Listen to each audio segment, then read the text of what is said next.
And so I think in terms of managing question asking on Zoom, I think it's important to create a structure for asking questions. So just like how I did at the beginning of this, I created a very simple protocol: stay muted, raise your hand if you want to interrupt me, put things in the chat box, and that so that everyone knows what the expectations are, and it's simple and fast, and make sure to build into their times for students to participate in times for them to ask questions.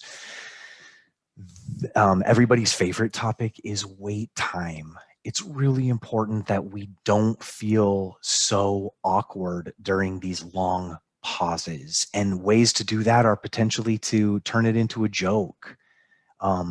Earlier this semester, Sarah Augustine gave a talk and just sort of said, "I'm good at waiting, folks. So I can wait all day long for you. So I'm not going to, I'm not going to do anything until somebody responds."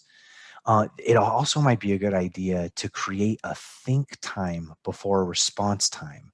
And guidelines are to give that anywhere between 20 seconds and 2 minutes before even asking for the responses. So that would be a silence that would inherently not feel awkward, because the whole idea is that it is supposed to be silent, because students are just formulating what they will ask, and that might help limit the actual wait time that you have to do when trying to get students to volunteer.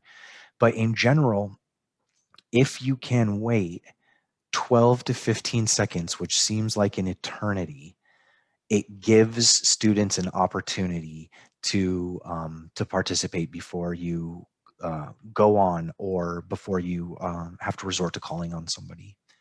Also, you should try to allow students to ask questions, both written and verbal, because not all students are comfortable voicing things aloud, but they would be completely fine asking questions in the chat box. So be a little bit better about monitoring your chat box than I'm being right now. And really, during those, if you create this structure during these question asking moments, really tap into the students who are asking written questions as well. It's also good practice to hold on to students' questions and to be able to use them in the future, so that it helps create this sort of continuity between these separate, distinct Zoom classes that you have every week. It helps tie them together. If you can say, "Remember last week when so-and-so said this?" So questions can be a great opportunity to do that. And as you are encouraging students to ask questions, it's important to be culturally responsive, and remember that not all backgrounds, students don't all come from backgrounds in which they're supposed to ask questions in the classroom. In some contexts, students are just meant to answer the questions, or meant to, to take notes and be more receivers of the information than really trying to critically think about it. And so as we transition our students into independent learners, into critical thinkers, we have to help guide them, and learning to ask questions can be a good opportunity for that. At this point, I'd like to turn it back over to you. Do you have any strategies that are working for you in terms of either getting students to ask questions in order to, spur participation among your students? Is anything working particularly well? Linda?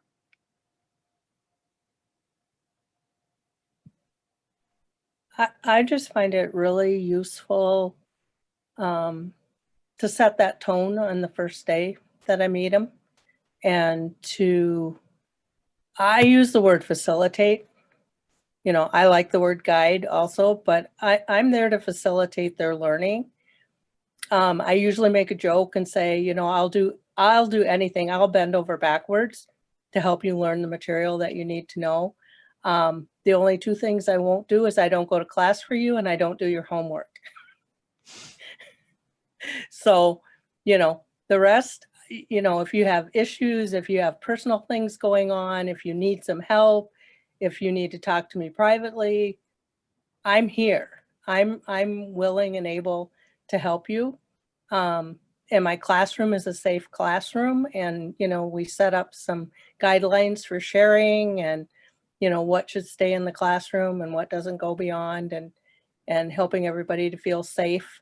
And if you create a safe environment, they will ask more questions. And sometimes even just helping them. I mean, we help them in the nursing program. We talk about, what's your best way of studying? How do you best learn? Is your environment set up so that you can learn? And what could we do to help you set up that environment?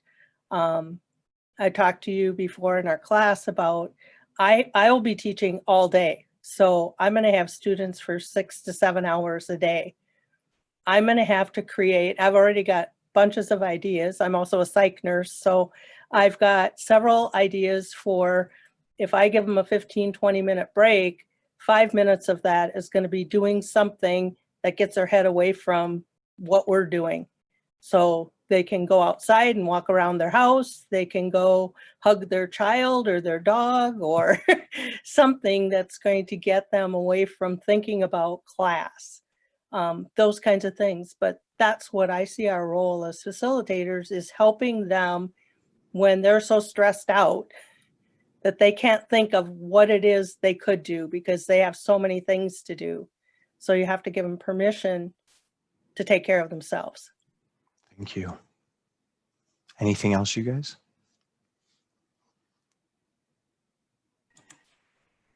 Was the question were you asking what we did to facilitate questions, getting students to ask questions in the classroom, Jim? Sure. Can you speak to that?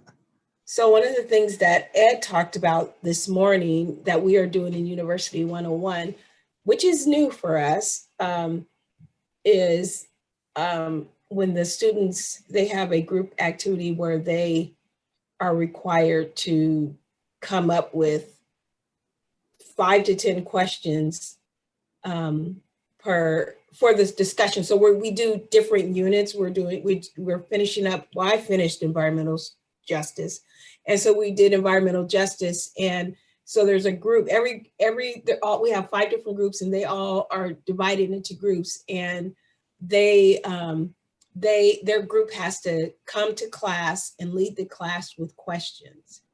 And so it's made them think. It's really, really pushed them to think, and it really causes the other students to engage, because like Ed was saying, on that day, we are just sitting back and listening and just letting the students talk. Sometimes I am just kind of pushing them a little bit, like, hey, say something in the chat box if you don't want to say anything out loud, and they do. And so that's been like a really, really cool thing. Getting them to engage like that. Wouldn't you say, Mary? Or wait, I don't want to ask you, Mary, because I don't know if that's worked really good in your class. Never mind, don't answer.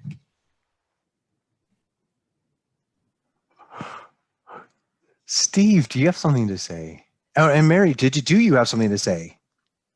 I actually am getting plenty out of coming to this session twice, because I am going to start all the classes now when we're having discussion, telling the students that they can write in the chat box. And if they don't want to read it, I will read it. So I'm going to see if that helps